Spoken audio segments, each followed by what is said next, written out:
नमस्कार दोस्तों, welcome to regional IAS.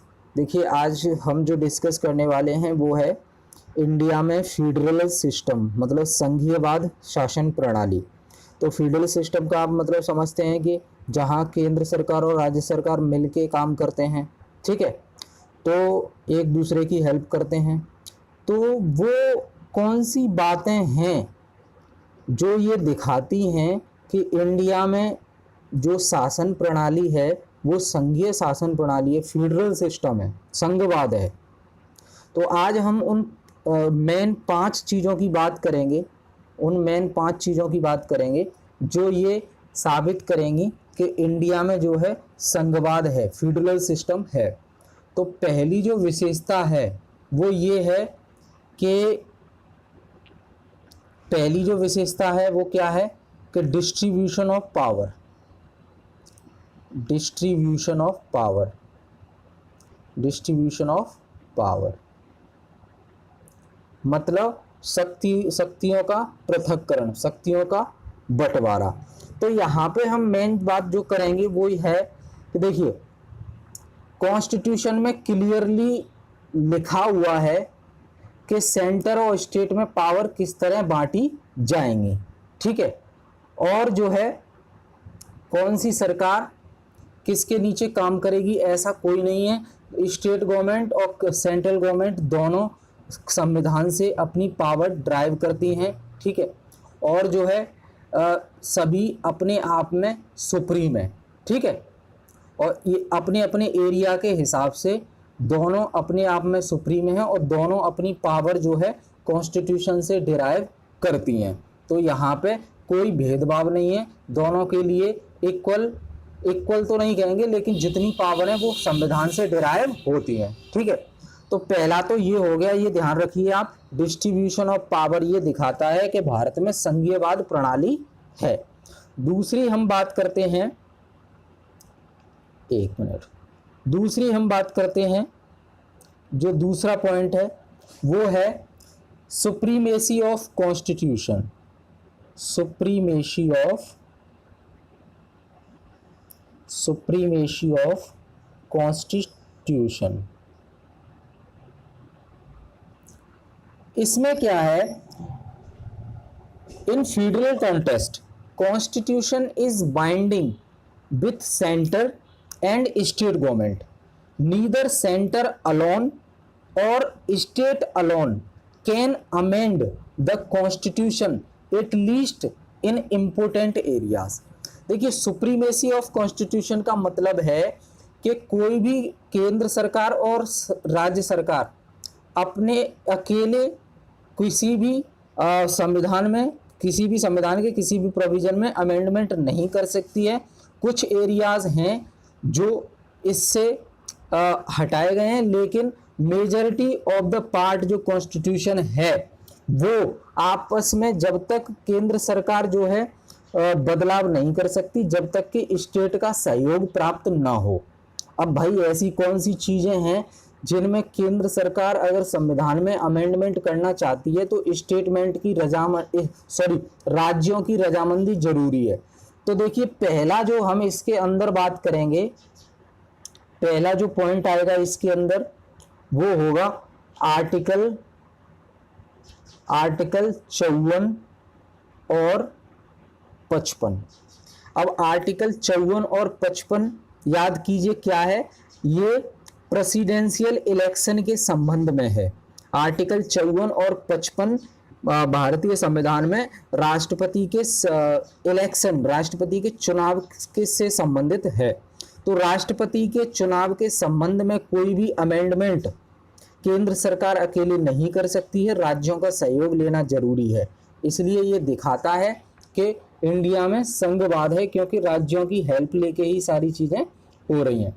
अब इसके बाद आता है आर्टिकल 73 और 162। ये क्या है, ये है extent of executive power of state government. जैसे कि पुलिस वगैरह की जो पावर है वो स्टेट के पास है। तो आर्टिकल 73 और 162 ये दिखाता है कि स्टेट और सेंटर मिलके जो है काम करते हैं। आर्टिकल 241 ये क्या है कि article 241 deals with the high court for union territories.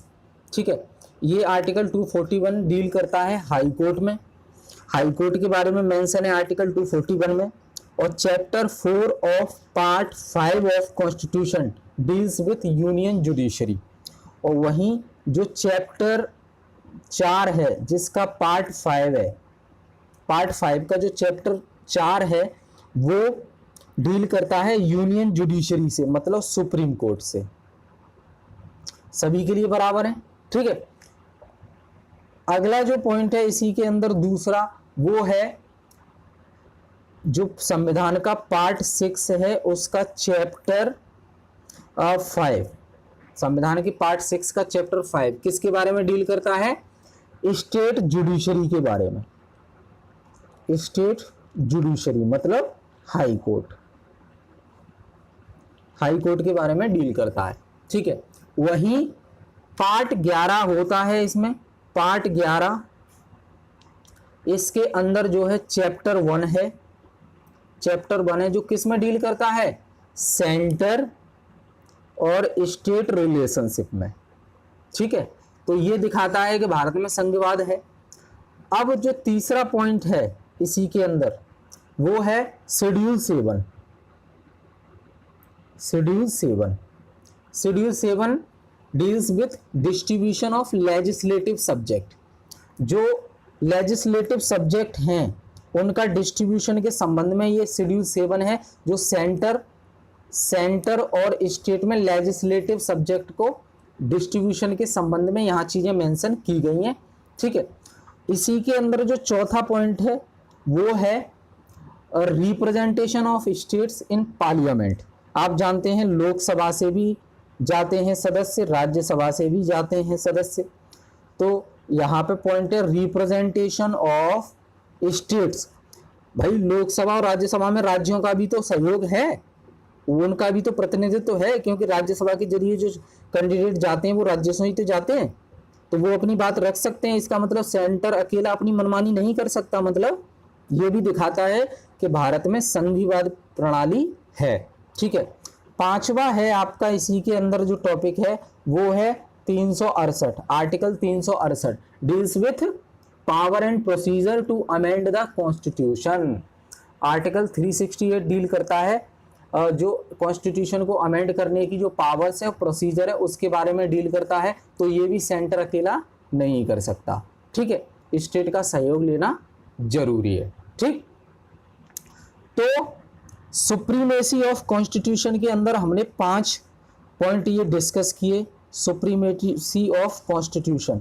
तो ये जो 5 पॉइंट हैं, जो 5 पॉइंट हमने डिस्कस किए हैं वो क्लियरली ये दिखाते हैं कि द अमेंडमेंट और change in the constitution is first pass by union parliament, then at least 50% of state legislator will have to pass it, then only sent for presidential permission, but in other areas parliament its own change amend the constitution like 2, 3, 169। देखिए सीधा सा मतलब है, हम discuss कर रहे हैं कि इंडिया फेडरल कैसे है। उसके अंदर हमने पॉइंट डिस्कस किया डिस्ट्रीब्यूशन ऑफ पावर, दूसरा हमने डिस्कस किया सुप्रीमेसी ऑफ कॉन्स्टिट्यूशन। इसके अंदर हमने 5 चीज़ें डिस्कस की। जो 5 चीज़ें हैं वो ये दिखाती हैं कि अगर कोई भी अमेंडमेंट और चेंज करना है तो सबसे पहले यूनियन पार्लियामेंट पास करेगी इसको, उसके बाद यूनियन पार्लियामेंट पास करेगी विथ 50% स्टेट की सहमति से, ठीक है, तभी वो फाइनली प्रेसिडेंट के पास भेजा जाएगा फाइनल कंसेंट के लिए। लेकिन इसके अलावा कुछ एरियाज हैं जैसे कि आर्टिकल 2, आर्टिकल 3 जो नाम और बाउंड्री वगैरह चेंज करने का होता है राज्यों का, वो केंद्र सरकार कर सकती है, उसमें स्टेट की रजामंदी जरूरी नहीं है, ठीक है। तो ये हमने 2 पॉइंट डिस्कस किए, डिस्ट्रीब्यूशन ऑफ पावर और दूसरा है supremacy of constitution. Supremacy of constitution के अंदर हमने 5 चीजें डिस्कस की जो ये दिखाती हैं कि सेंटर अकेला कुछ नहीं कर सकता, स्टेट का सहयोग लेना जरूरी है। ठीक है, अब इसी सीरीज में हम पहला दूसरा हो गया, अब हम तीसरा पॉइंट डिस्कस करते हैं, वो है रिटन कॉन्स्टिट्यूशन। रिटन कॉन्स्टिट्यूशन, देखिए अब federal constitution necessarily a written one, जो फेडरल कॉन्स्टिट्यूशन होगा वो रिटन ही होगा। We have a written constitution, और हमारा कॉन्स्टिट्यूशन भी रिटन है, इसलिए ये सपोर्ट करता है फेडरेशन के केस को। ठीक है, अब जो चौथा है वो है रिजिडिटी, रिजिडिटी ऑफ कॉन्स्टिट्यूशन, मतलब लेंदी, मतलब रिजिडिटी का मतलब समझ रहे हैं, चेंज करने में बहुत मुश्किल होती है, अमेंडमेंट करने में बहुत मुश्किल होती है, क्योंकि केंद्र इतना रिजिड कॉन्स्टिट्यूशन है कि केंद्र सरकार अकेले नहीं कर सकती अमेंडमेंट, राज्यों का सहयोग, राज्यों की सहमति लेना जरूरी है। तो रिजिडिटी ऑफ कॉन्स्टिट्यूशन में क्या है कि it is a extension to supremacy of constitution. Federal constitution has to be rigid at least in some areas, so is Indian constitution. Federal constitution का रिजिड होना जरूरी है, और ठीक उसी प्रकार इंडिया का कॉन्स्टिट्यूशन भी रिजिड है, कम से कम कुछ एरिया में तो रिजिड होना चाहिए। कुछ एरिया का मतलब है कि कुछ स्पेशल अमेंडमेंट ऐसे होंगे जो केंद्र सरकार अकेले अमेंड नहीं कर सकता, राज्यों का सहयोग लेना जरूरी है, तो इसे कहेंगे रिजिडिटी ऑफ कॉन्स्टिट्यूशन। मतलब कहीं कहीं तो कॉन्स्टिट्यूशन इतना रिजिड है कि चेंज करना बहुत मुश्किल है, और कहीं कहीं इतना इजी है कि जैसे कि आर्टिकल 2 और 3 वो चेंज कर सकते हैं। लेकिन आर्टिकल 368 के तहत राज्य अगर अमेंडमेंट करना है, पावर्स एंड प्रोसीजर जो मेंशन करता है कॉन्स्टिट्यूशन को अमेंड करने का, उसमें राज्यों का सहयोग लेना जरूरी है। ठीक है, तो ये हमने 4 चीजें डिस्कस करी, ये सभी चीजें आप पॉइंट आप याद रखिए, क्वेश्चन आता है तो ये सीधे सीधे पॉइंट्स आपको लिखने हैं एग्जाम्पल देके। ठीक है, अब हम इसमें सीरीज में 5वां डिस्कस करते हैं। पॉइंट 5वां क्या है? Authority of courts. Authority of courts, न्यायालय। इसमें क्या है?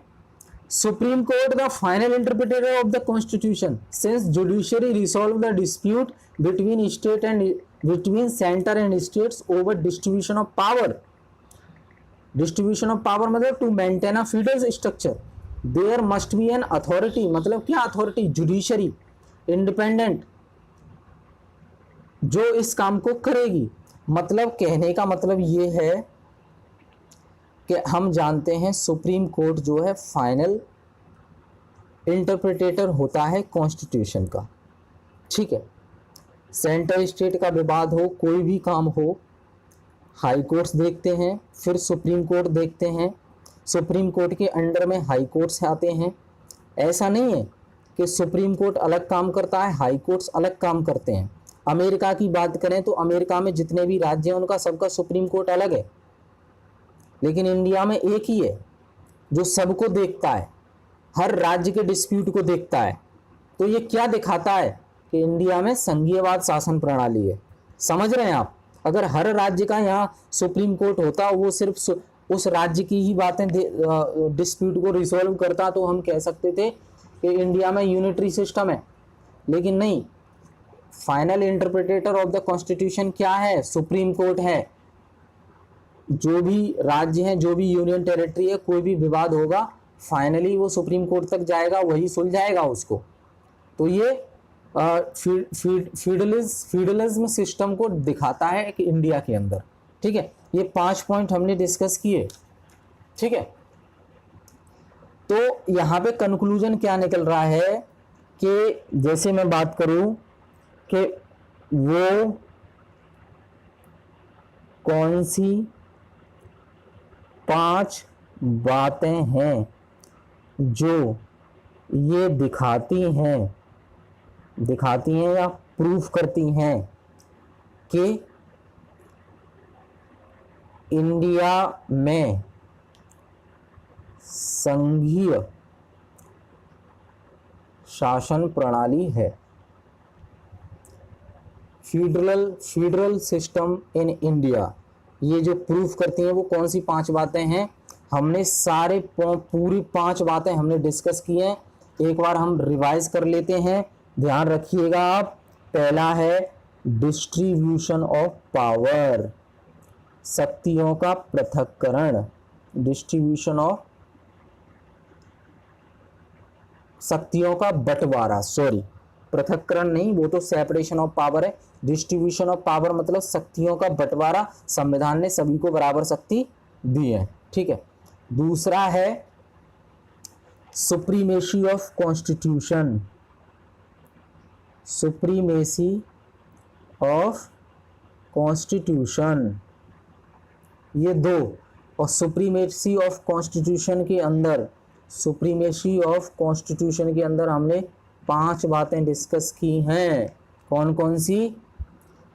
आर्टिकल 54, 55, 73, 162 और 241, ठीक है। और दूसरी बात थी पार्ट 5 का चैप्टर 5 जो स्टेट जुडिशरी में डील करता है, और पार्ट 11 का चैप्टर 1 जो सेंटर स्टेट रिलेशन में डील करता है, ठीक है। अगला शेड्यूल 7 जो distribution of legislative subject between centre and state deal करता है। चौथा representation of state in Rajya Sabha and Lok Sabha, ठीक है। और 5वां हमने डिस्कस किया था आर्टिकल 368 जिसमें मेंशन है powers and procedure to amend the constitution, ठीक है। तो ये सुप्रीमेसी ऑफ कॉन्स्टिट्यूशन के अंदर हमने 5 बातें डिस्कस की। तीसरी बात हमने डिस्कस की रिटन कॉन्स्टिट्यूशन है इंडिया का, जो कि फेडरल सिस्टम जहाँ होता है वहाँ के लिए ज़रूरी है। चौथा है रिजिडिटी ऑफ कॉन्स्टिट्यूशन, मतलब इतना लेंदी है कि अमेंडमेंट आसानी से नहीं होता है बिना राज्यों की सहमति के, केंद्र सरकार अकेले नहीं कर सकता कुछ चीज़ों को छोड़कर। 5वां है अथॉरिटी ऑफ कोर्ट्स। आप जानते हैं सुप्रीम कोर्ट फाइनल इंटरप्रिटेटर होता है कॉन्स्टिट्यूशन का। जितने भी राज्य हैं, जितने भी यूनियन टेरिटरी है, कहीं का भी विवाद हो फाइनल वही सुलझाएगा। तो ये दिखाता है कि इंडिया में फेडरल सिस्टम है, ठीक है। तो आई होप ये सारी चीज़ें आपको क्लियर हो गई होंगी। तो इस वीडियो को देखने के लिए बहुत बहुत धन्यवाद। वीडियो अगर पसंद आता है तो शेयर ज़रूर कीजिएगा। अगर कोई प्रश्न है आपका तो आप हमसे पूछ सकते हैं, डिस्क्रिप्शन में सारी लिंक दी हुई हैं, ठीक है। तो इस वीडियो को मैं यहीं समाप्त करता हूँ। मिलते हैं अगले वीडियो में जिसमें मैं कोशिश करूँगा, अभी हमने डिस्कस किया कि वो कौन सी बातें हैं जो ये सिद्ध करती हैं कि इंडिया में फेडरल सिस्टम है। आगे वाले वीडियो में हम डिस्कस करेंगे कि वो कौन सी बातें हैं जो ये सिद्ध करती हैं कि इंडिया में यूनिटरी सिस्टम है, मतलब फेडरल सिस्टम नहीं है। देखिए आप आश्चर्यजनक बात देखिए, दोनों चीज़ें हम डिस्कस करेंगे, ठीक है। तो अगला वीडियो में हम डिस्कस करेंगे कि वो कौन सी बातें हैं जो ये प्रूफ करती हैं कि इंडिया में फेडरल सिस्टम नहीं है। फेडरल सिस्टम नहीं है मतलब यूनिटरी सिस्टम है, ठीक है। तो ठीक है, इस वीडियो को देखने के लिए बहुत बहुत धन्यवाद।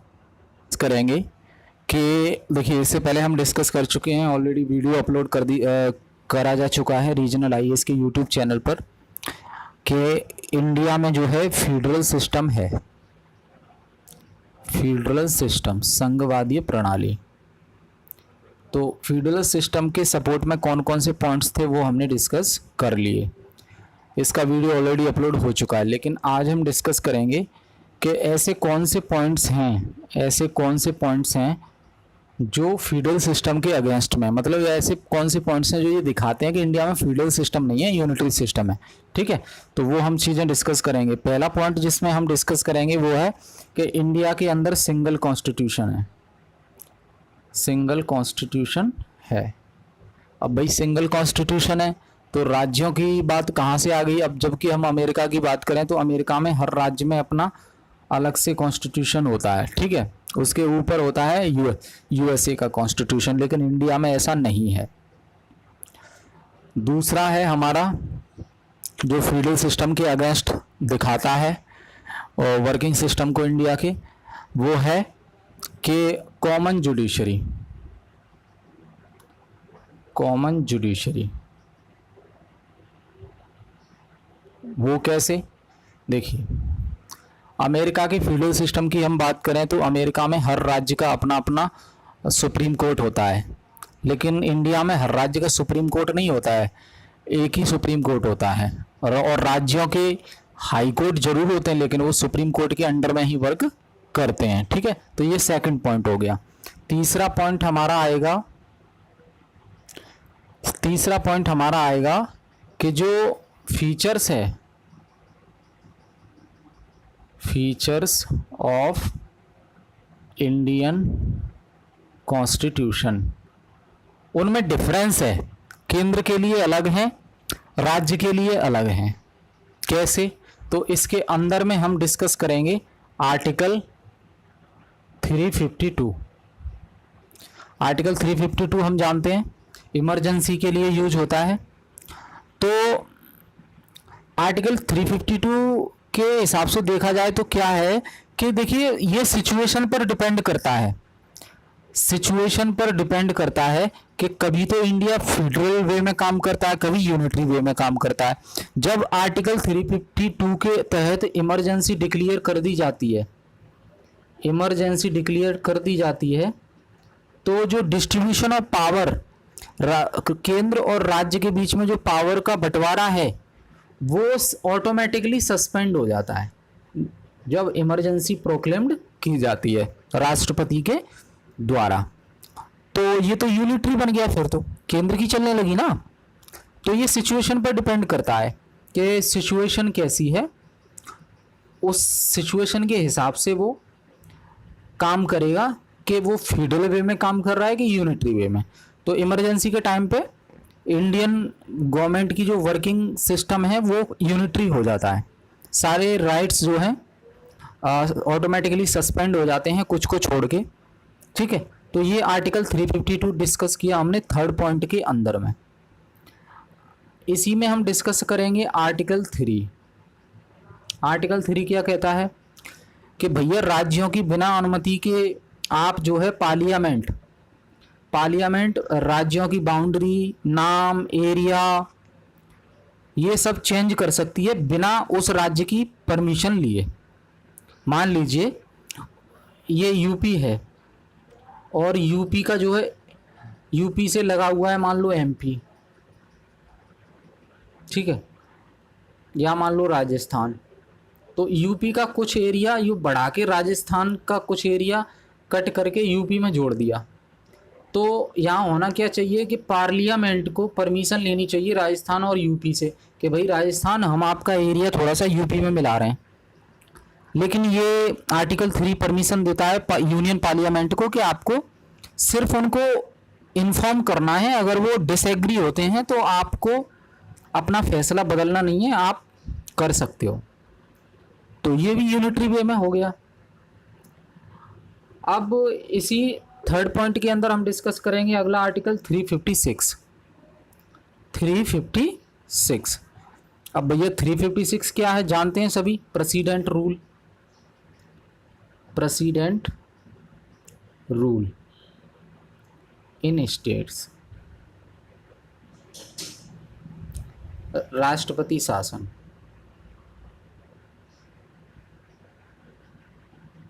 राष्ट्रपति शासन केंद्र सरकार के द्वारा लगा दिया जाता है, तो फिर उस राज्य में केंद्र सरकार की चलती है, गवर्नर रूल करने लगता है और गवर्नर 2 अपॉइंट किया जाता है केंद्र सरकार के द्वारा ही, केंद्र सरकार के द्वारा भेजा हुआ नुमाइंदा होता है। तो भाई गवर्नर तो वही करेगा जो केंद्र सरकार कहेगी। तो ये तो यूनिटरी हो गया। ठीक है, तो ये हमने डिस्कस किया। अब इसी थर्ड पॉइंट के अंदर हम डिस्कस करेंगे शेड्यूल 7 हम जानते हैं संविधान का। Schedule 7 of the constitution distributes the powers between centre and state. However, this distribution is mostly in the favor of union government regarding law making. Schedule 7 जो है डिस्ट्रीब्यूशन ऑफ पावर को दिखाता है केंद्र और राज्यों के बीच में, लेकिन जो मेजॉरिटी ऑफ पावर है वो बिलोंग किसको करती हैं? केंद्र सरकार को बिलोंग करती हैं। किसके संबंध में? कानून बनाने के संबंध में। कानून बनाने के संबंध में ज़्यादा से ज़्यादा पावर जो है केंद्र सरकार के हक में होती हैं, शेड्यूल 7 में दिखाया गया है। कैसे? एग्जाम्पल देखते हैं। देखिए 3 लिस्ट होती हैं। एक होती है यूनियन लिस्ट। यूनियन लिस्ट होती है, करीब 100 सब्जेक्ट होते हैं इसमें जो केंद्र सरकार के अधीन है। मतलब इन 100 सब्जेक्ट पर केंद्र सरकार ही फैसला लेगा, ठीक है। जैसे कि रेलवे, डिफेंस वगैरह ये सारी चीज़ें, कम्युनिकेशन, ठीक है। दूसरी हमारी लिस्ट आती है कॉनकरेंट लिस्ट। कॉनकरेंट लिस्ट, अब इसमें भी जो है कॉनकरेंट जो कॉमन रहती हैं चीज़ें दोनों के बीच में, इसमें भी कॉनकरेंट लिस्ट पे भी केंद्र सरकार लॉ बना सकती है। और तीसरी आती है स्टेट लिस्ट। स्टेट लिस्ट आती है जिसमें डिफाइन होता है कि स्टेट को कौन कौन से काम करने हैं, ठीक है। लेकिन इसमें भी यूनियन पार्लियामेंट कभी कभी लॉ बना देती है, ये डिपेंड करता है सिचुएशन पर। फॉर एग्जाम्पल ऐसी 5 कंडीशन है जिसमें यूनियन पार्लियामेंट लॉ बना सकती है स्टेट सब्जेक्ट पर। कौन कौन सी वो चीज़ें हैं? पहली चीज़ है आर्टिकल 249। आर्टिकल 249 इसका क्या मतलब है भाई? If Rajya Sabha passes a resolution by a majority of not less than 2/3 of member present and voting, that is it is in the upmost national interest that parliament legislate over state subject. In that case parliament assumes legislative jurisdiction over specified states subject. देखिए अगर राज्यसभा पर resolution pass कर देती है 2/3 majority के साथ, जो member वहाँ प्रेजेंट है और वोटिंग के ब्याह पर 2/3 मेजॉरिटी अगर मिल जाती है तो, और वो जो रेजोल्यूशन है वो नेशनल इंटरेस्ट में आता है, तो पार्लियामेंट उस पर लॉ बना सकती है। ये परमिशन कौन देता है? आर्टिकल 249 केंद्र सरकार को, मतलब यूनियन पार्लियामेंट को ये परमिशन देता है कि आप स्टेट सब्जेक्ट के ऊपर भी कानून बना सकते हैं अगर वो स्टेट सब्जेक्ट नेशनल इंटरेस्ट में है और राज्यसभा उस पर रेजोल्यूशन पास हो जाता है 2/3 मेजॉरिटी के साथ, ठीक है। दूसरा इसमें आता है 250, आर्टिकल 250। आर्टिकल 250 क्या कहता है कि भैया नेशनल इमरजेंसी के टाइम पे पार्लियामेंट जो है concurrent legislative jurisdiction over the subject under the state list. Article 250 क्या कहता है कि नेशनल इमरजेंसी के टाइम पे जो है पार्लियामेंट वर्क करने लगती है ओवर द स्टेट सब्जेक्ट, ठीक है। तीसरा जो आता है हमारा आर्टिकल 252। आर्टिकल 252 इसका मतलब क्या है कि अगर 2 से अधिक राज्य विधायिका ये रेजोल्यूशन पास कर देती हैं और पार्लियामेंट को ऑथराइज करती हैं, पार्लियामेंट से कहती हैं कि आप इन सब्जेक्ट पर लॉ बनाओ, तो पार्लियामेंट वहाँ पे उन सब्जेक्ट पर लॉ बना देगी, बशर्ते 2 या 2 से अधिक राज्यों की विधायिकाएं एक साथ जो है कहें यूनियन पार्लियामेंट से कि मान लीजिए कि फॉर एग्जांपल एग्रीकल्चर पर अगर कोई राज्य लॉ बनवाना चाहता है यूनियन पार्लियामेंट से, तो 2 या 2 से अधिक राज्यों की विधायिका उसको यूनियन पार्लियामेंट से कह सकती हैं कि आप इन पर लॉ बनाइए और हम उनको फॉलो करेंगे, ठीक है। तो ये जो है, और ये इसी 252 के तहत जो है स्टेट सब्जेक्ट के ऊपर यूनियन पार्लियामेंट काम करने लगती है। कब तक? जब तक कि यूनियन पार्लियामेंट के द्वारा वो लॉ खुद के द्वारा समाप्त नहीं किया जाता, ठीक है। ये तीसरा हो गया, तीसरा। चौथा है हमारा आर्टिकल 253। ये क्या है भाई? Under this parliament can pass a law on state subject with और without the consent of state for the implementation of international treaties. अब मान लीजिए उत्तराखंड, जैसे मान लीजिए फॉर एग्जांपल बिहार और उत्तराखंड मान लीजिए, ठीक है। तो इन मान लीजिए कि चाइना के साथ कोई ट्रीटी साइन होनी है, मान लीजिए फॉर एग्जांपल पश्चिम बंगाल है और बांग्लादेश के साथ मान लीजिए कोई वाटर ट्रीटी है, इंटरनेशनल ट्रीटी है, वो साइन होनी है, तो उस पर जो है बिना स्टेट के कंसेंट के जो यूनियन पार्लियामेंट है वो लॉ बना सकती है। और लॉ क्यों बनाएगी? इंटरनेशनल ट्रीटी, अंतर्राष्ट्रीय समझौते को इम्प्लीमेंट करने के लिए, ठीक है ना। आपने देखा होगा कि पश्चिम बंगाल में ममता बनर्जी जो है बांग्लादेश के साथ वो वाटर डिस्प्यूट चलता रहता है, तो उस पर कभी राजी होती हैं कभी नहीं होती। तो ऐसे में अगर कोई अंतर्राष्ट्रीय समझौता करना है तो उसको इम्प्लीमेंट करने के लिए 253 ये परमिशन देता है यूनियन पार्लियामेंट को कि आप स्टेट सब्जेक्ट के ऊपर जाकर भी लॉ बना सकते हो, ठीक है। तो ये हो गया चौथा। पांचवा हमारा हो गया 356 आर्टिकल 356। ये क्या है? When president rule is imposed the state legislative assembly is dissolved and parliament may assume the jurisdiction of law making for that state only. जब प्रेसिडेंट रूल लग जाता है किसी राज्य में तो उस राज्य की जो राज्य विधायिका है, लेजिस्लेटिव असेंबली है, वो डिसॉल्व हो जाती है, ठीक है। और पार्लियामेंट जो है उसको एज्यूम कर लेता है और पार्लियामेंट ही फिर लॉ बनाता है उस स्टेट के लिए जब तक प्रेसिडेंट रूल रहता है, ठीक है। तो ये चीज क्लियर हुई। ये पांचवा है आर्टिकल 356। तो ये 3 पॉइंट हमने डिस्कस कर लिए, पहला, दूसरा और तीसरे के अंदर ये 5। चौथा पॉइंट है हमारा आर्टिकल 248। भैया आर्टिकल 248 क्या कहता है कि जो रेसिड्यूशरी पावर है लॉ मेकिंग की वो पार्लियामेंट के बिलोंग करती हैं। देखिए यूनियन लिस्ट हमने पढ़ ली, कॉन्करेंट लिस्ट पढ़ ली, स्टेट लिस्ट पढ़ ली। अब एक आती है रेसिड्यूरी पावर, जो बची हुई पावर हैं जो समय समय पर डिसाइड होती हैं, उन पर भी लॉ पार्लियामेंट बनाएगी, न कि राज्य की विधायिका, ठीक है। तो ये चौथा पॉइंट हो गया। पांचवा हमारा है आर्टिकल 155। आर्टिकल 155 ये क्या है भाई? Governor of a state is appointed by president who holds the office during the pleasure of the president, which means he can be influenced by union government, मतलब council of minister, even to harass the state।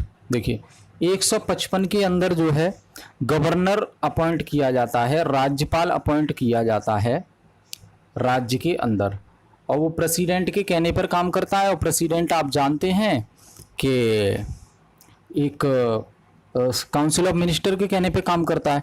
तो central government चाहे तो वहाँ चीज़ों को influence करवा सकती है गवर्नर के जरिए, लॉ एंड ऑर्डर को इन्फ्लुएंस करवा सकती है गवर्नर के जरिए, और सरकार भी गिरवा सकती है गवर्नर के जरिए, ठीक है ना।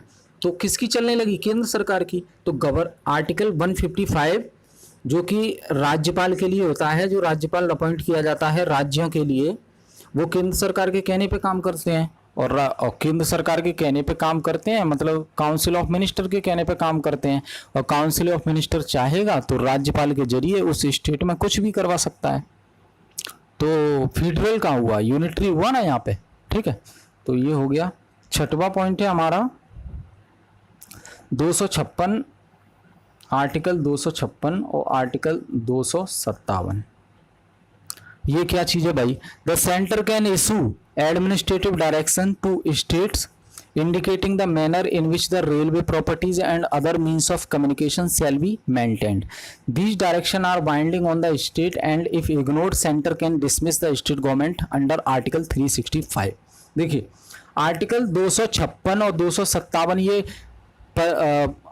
परमिशन देते हैं केंद्र सरकार को कि वो एडमिनिस्ट्रेटिव डायरेक्शन दे सकती है स्टेट को कि आपको एडमिनिस्ट्रेशन कैसे चलाना है, किसके मैंने जैसे रेलवे प्रॉपर्टीज और अदर मीन्स ऑफ कम्युनिकेशन हैं उनको मेंटेन करने के लिए एडमिनिस्ट्रेटिव इंस्ट्रक्शन दे सकती है।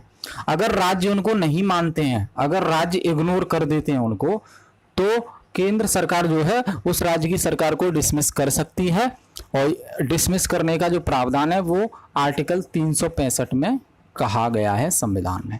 ठीक है, तो ये हमने छठवां डिस्कस किया। सातवां हम सब जानते हैं, all India service. All India service जैसे कि IAS, IPS और IFS यहाँ फॉरेन वाला नहीं है, फॉरेस्ट वाला है, भारतीय जंगल सेवा। अब इसमें क्या करती है देखिए, रिक्रूटमेंट सिविल सर्वेंट की केंद्र सरकार करती है, ट्रेनिंग भी सिविल सर्वेंट को केंद्र सरकार देती है, लेकिन वो राज्यों में फिर उनको राज्य अलॉट होते हैं, और राज्यों में वो वहाँ राज्यों में जाके वहाँ किसी जिले में जाके डीएम बनते हैं, या जो भी पोस्ट हैं आगे की। ठीक है, तो इनके द्वारा भी केंद्र सरकार उस राज्य में कुछ भी करवा सकती है। भाई लॉ एंड ऑर्डर बिगड़वा देगी, और लॉ एंड ऑर्डर जहां बिगड़ा तो गवर्नर जो है डिसमिस कर सकता है लॉ एंड ऑर्डर बिगड़ने पर सरकार को, राज्य सरकार को। तो ये मनमानी किसकी हुई? केंद्र सरकार की ना। ऐसे ही 8वां पॉइंट है,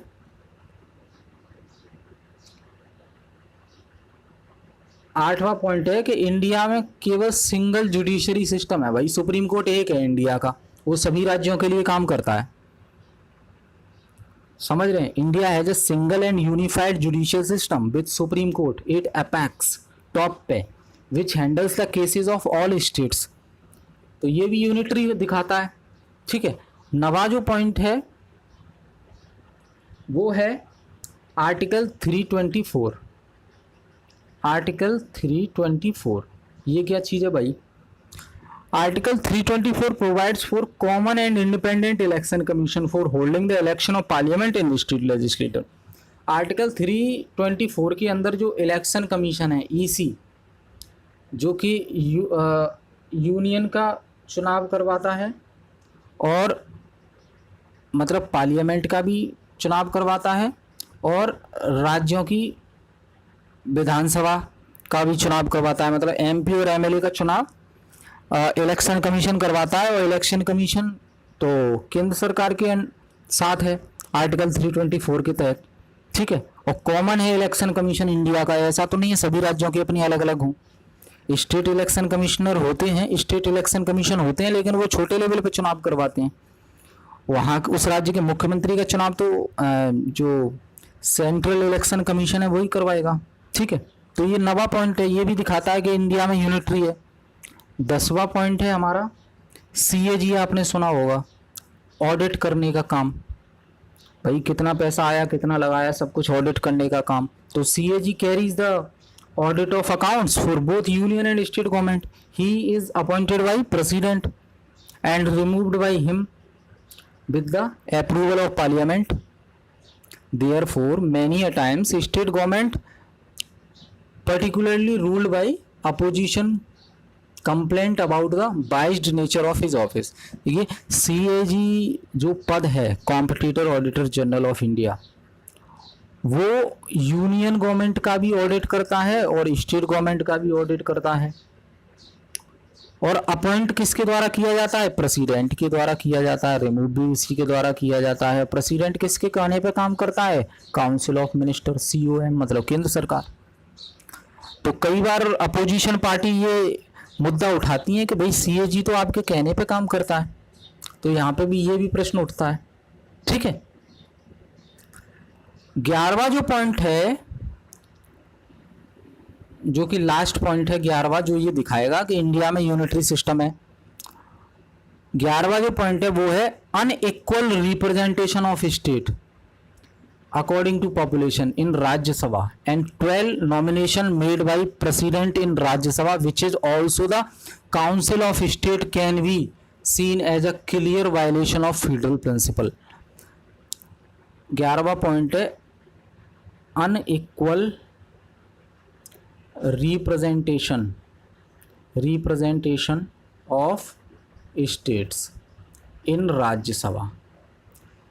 देखिए, क्या ऐसा भी कभी आपने सुना है कि भाई 28 राज्य हैं और 28 राज्यों से राज्यसभा के जो सदस्य चुन के आते हैं वो बराबर होते हैं हर राज्य के? नहीं, ये पॉपुलेशन पर डिपेंड करता है कि उस राज्य की पॉपुलेशन कितनी है। तो हर राज्य के लिए अलग अलग हो सकते हैं, उसकी पॉपुलेशन पर डिपेंड करते हैं। तो इसमें भी राज्य की नहीं चल रही है, इसमें भी केंद्र सरकार की चल रही है। तो ये भी दिखाता है कि इंडिया में यूनिटरी सिस्टम है। और 12 जो एमपी होते हैं राज्यसभा के वो स्पेशलाइज्ड फील्ड से बिलोंग करते हैं, जो कि प्रेसिडेंट के द्वारा नॉमिनेट किए जाते हैं। ठीक है, तो ये चीज़ें हमने 11 पॉइंट टोटल डिस्कस किए जो ये दिखाते हैं कि इंडिया में फील्ड सिस्टम न होके यूनिटरी सिस्टम की तरह काम करता है इंडियन गवर्नमेंट जो सिस्टम है। ठीक है, इससे पहले वाले वीडियो में हमने ये पॉइंट डिस्कस किए थे कि इंडिया में फीडरल सिस्टम है, लेकिन इस वीडियो में हमने डिस्कस किए हैं कि ये पॉइंट्स ये दिखाते हैं कि इंडिया फेडरल सिस्टम ना होके यूनिटरी सिस्टम की तरह काम करता है। भाई अपनी मनमानी कर रहा है, इतने सारे 11 पॉइंट हमने डिस्कस किए। ठीक है, तो ये चीज़ें आपको समझ में आ गई होंगी। अगर कोई डाउट है तो एक बार वीडियो को दोबारा से आप रिवाइंड करके देख लीजिए, रिप्ले करके, और इससे पिछले वाला वीडियो भी जरूर देख लीजिए, जिससे आपका जो है फीडरल और यूनिटरी दोनों में अंतर समझ में आ जाएगा आपको क्लियरली।